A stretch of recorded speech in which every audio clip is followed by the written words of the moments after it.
Make it a headshot. Shoot me in the temple, aiming slightly downward.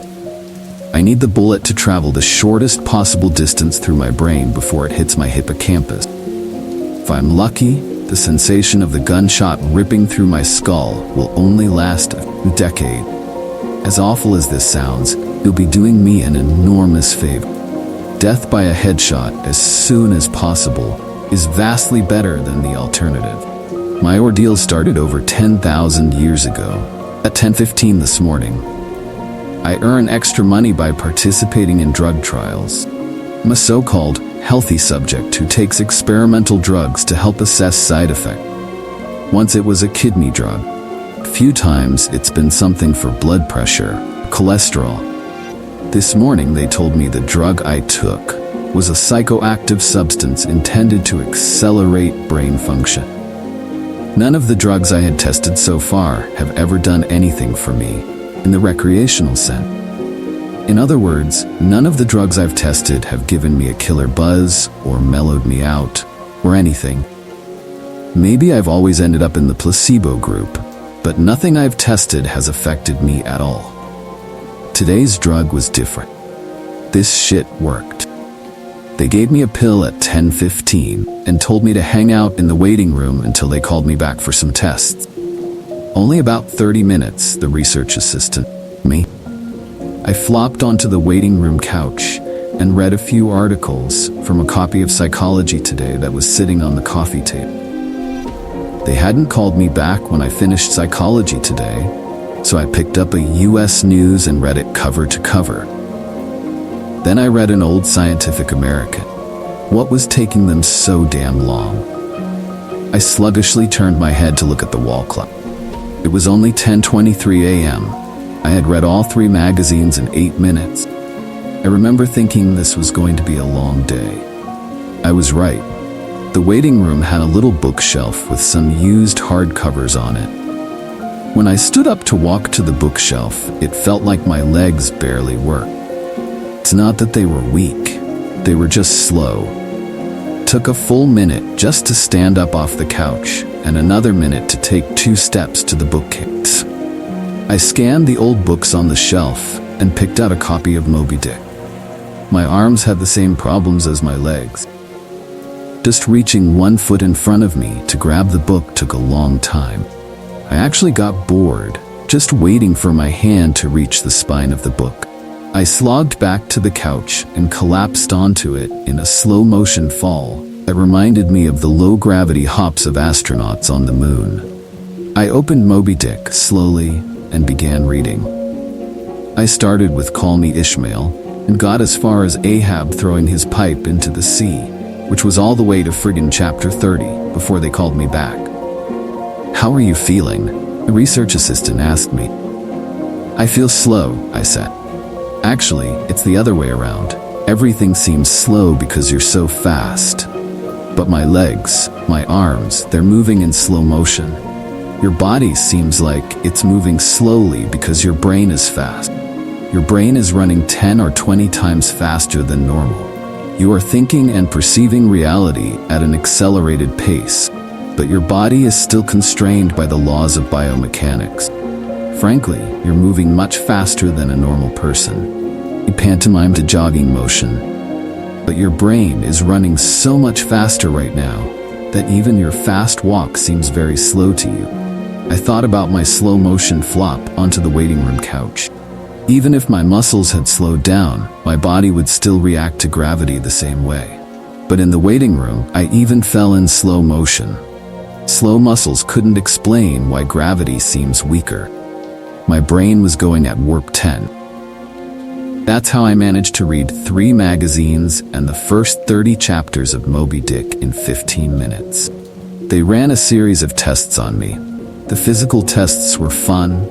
They made me juggle 3 balls, then 4, then 6. I had no problem keeping 6 balls in the air because they seemed to be moving so slowly. It was boring, frankly, waiting for each ball to move through its arc so I could catch it with my slow-motion hands and toss it back into the air. They threw Cheerios in the air and I caught them with chopsticks. They dropped a handful of coins, and I counted the total value before they hit the ground. Cognitive tests were less fun, but very illuminating. Finish a 50-word word search, 3 seconds. Solve an intricate maze drawn onto a poster-sized paper, 2 seconds. View a slideshow projected at 10 images per second and answer detailed questions about what I saw, 95% correct. They told me I measured over 250 on the Nosleep scale. Apparently, that's deep into the superhuman range of thinking speed. Then they sent me home. It'll wear off in a few hours, they said, which will seem like days to you. Try to use the residual effects to get some work done. Catch up on work emails while you're still in high-speed mode. The ride home was horrible. It was only 3 metro stops, and in real-world time, it only took about 35 minutes. But in my drug-accelerated hypertime, it felt like days. Days. Just walking out of the medical research suite to the elevator seemed like it took an hour. I sprinted out of the office, willing my legs to push me faster. But the laws of biomechanics held me prisoner. As accelerated as my brain was, I couldn't do anything to make my legs work faster.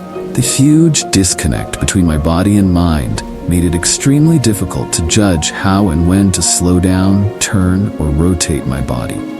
I had basically turned into a giant, slow-motion spaz. I misjudged my speed and rammed into the wall by the elevator button at a pretty good speed. Even though I could see the wall coming at me, I couldn't make my finger, outstretched to hit the elevator button, move away fast enough, and I jammed it against the wall. Hard. Pain was intense. If my brain had been running at regular speed, probably only would have hurt for 30 seconds or so. But in my accelerated state, the intense pain seemed to last for half an hour. 45 minutes maybe. The elevator ride was horrible. Felt like I spent 4 or 5 hours just descending 7 floors, with nothing to look at but the interior of the elevator car. I sprinted to the metro station. I have to admit, this part was almost fun. Even though my body moved at what seemed to me super slow speed, I could still carefully choose how and where to place my feet, swing my arms, and turn my torso. It only took a block or two to get used to having a brain that ran 24 times faster than my body.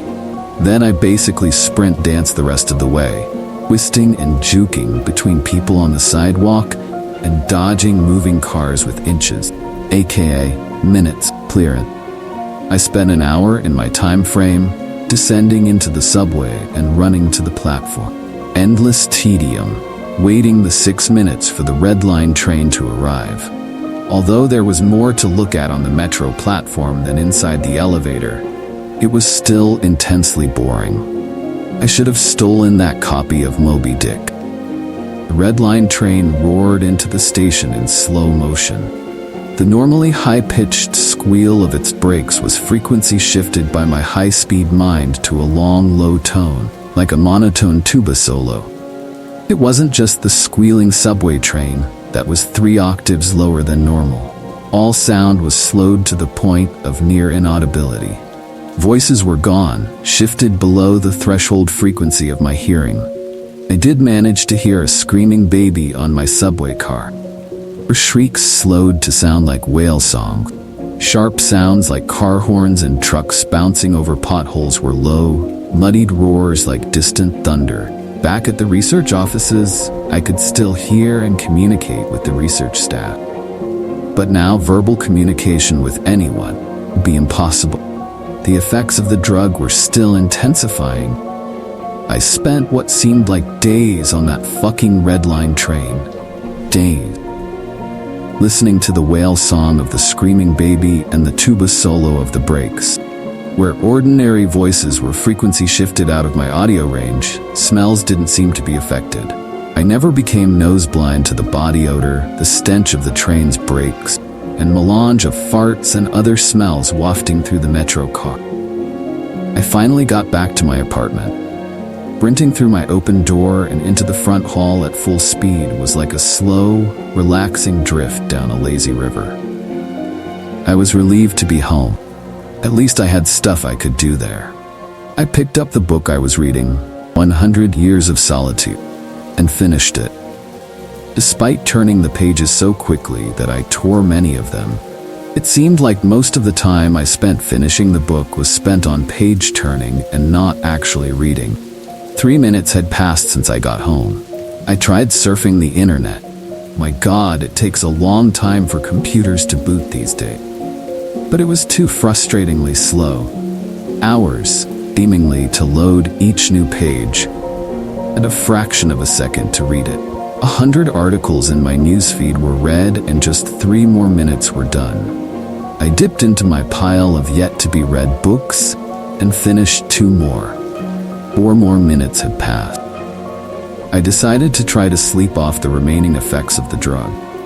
Unfortunately, whatever part of my mind is responsible for perception, the part that's been accelerated to hyperspeeds by the drug, isn't the same as the part that governs sleep. Despite being awake for what I perceived as days, my physical brain still thought it was 1:25 p.m. It was not ready for sleep. Nevertheless, I tried to sleep. I walked to my bedroom, a slow 45-minute drift through my apartment, and flung myself into bed, lazily falling like a feather onto the mattress. I closed my eyes and lay there for hours and hours, 10 minutes of reality time, before giving up. Sleep would not come. I was facing what was going to feel like days, or maybe even weeks, of being trapped in a slow-motion prison. So I took an Ambien. The sensation of the pill and the splash of water I used to swallow while sliding my throat was sickening. A lump that blocked my breathing, moving like a slug down my esophagus.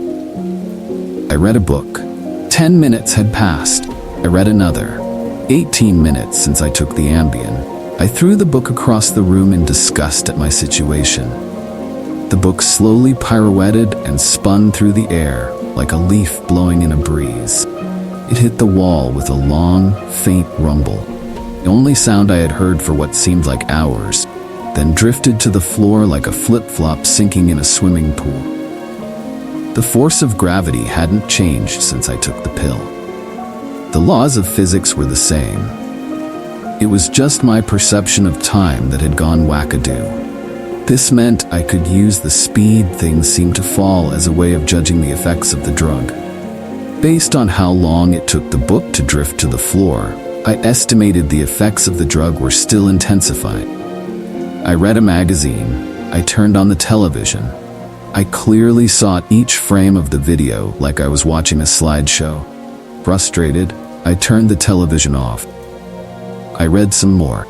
The first 2 books of Churchill's A History of the English-Speaking People. Not exactly a light read. Frankly, I hated it. But given the hours of tedium it would take to go get another book off my bookshelf, just sitting on the couch and reading Churchill was better, or at least less worse. It had now been 35 minutes since I took the Ambien. I lay down on the couch and closed my eyes. Time passed. I inhaled, an hours-long process. Time passed. I exhaled for more hours. Sleep would not come. I needed a new plan. I decided to go back to the offices where they gave me the drug. Maybe they would have something that could counteract its effects, or at least something to knock me out until it wore off. I exited my apartment as fast as possible, taking hours in my time frame to do so. I didn't even bother locking the door. It would have taken too long. Down the stairs, it's faster than the elevator if you run, through the lobby, out the front door and onto the street. These few things felt like a long day at the office. Sprinting down the street, dancing and weaving between pedestrians with what must have looked to them superhuman dexterity. Down the first flight of stairs at the metro. Across the landing, another hour. Then on to the second flight of stairs. That's when the Ambien hit me. Ambien didn't make me sleepy. Not at all. Instead, it must have had a severe cross-reaction with the experimental drug I took this morning. I was bounding down the second flight of stairs, moving in slow motion, but still making perceptible progress. Then, wham! Everything stopped. The dull roar of the street and metro noise ceased. replaced by the most perfect silence I've ever experienced. My downward motion seemed to completely freeze. Before the Ambien kicked in, my perception of time was maybe a few hundred times slower than real time. After the Ambien took effect, time moved thousands of times slower. Every second seemed like days to me. Even just moving my eyes to focus on a new point was like an impossibly slow scroll across my visual field. Over the course of the afternoon, I learned how to walk, run, and jump when my mind ran hundreds of times faster than my body. But with another 4 or 5 orders of magnitude of slowdown caused by the Ambien, body control was almost impossible. I fell on the stairs. Even though I was all but frozen in mid-step, controlling my muscles was impossible.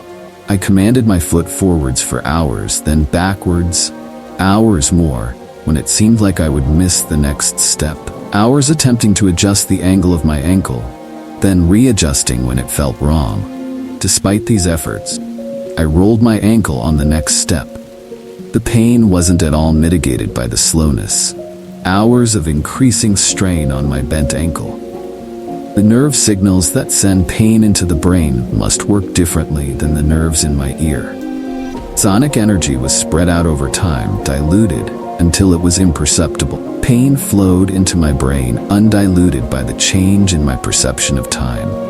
Hours and hours of increasing weight on my turned ankle turned into hours of increasing pain upon increasing pain. I pitched forwards, my high-speed mind completely unable to control my low-speed body. I drifted downwards for days, managing to rotate my torso enough to keep my head from impacting the ground first. I eventually landed on my right shoulder. At first, the impact wasn't even noticeable. Then I felt a slight pressure in my shoulder as it came in contact with the ground. Pressure grew, bringing increasing pain, hour upon hour. My shoulder finally gave out, popping out of its socket with an endless, sickening tug. I came to a stop days later, crumpled onto the ground, staring at the ceiling. The pain in my shoulder is still screaming with the intensity of a fresh, violent injury. I had plenty of time to think during that fall. If every second seemed like days to me, then each minute of real-world time would be like years. Even if the drug cleared out of my system in the next 2 or 3 hours, this nightmare would seem to last centuries. By the time I hit the ground, I had a plan. I would somehow get to the platform and throw myself in front of a train. I twisted onto my hands and knees.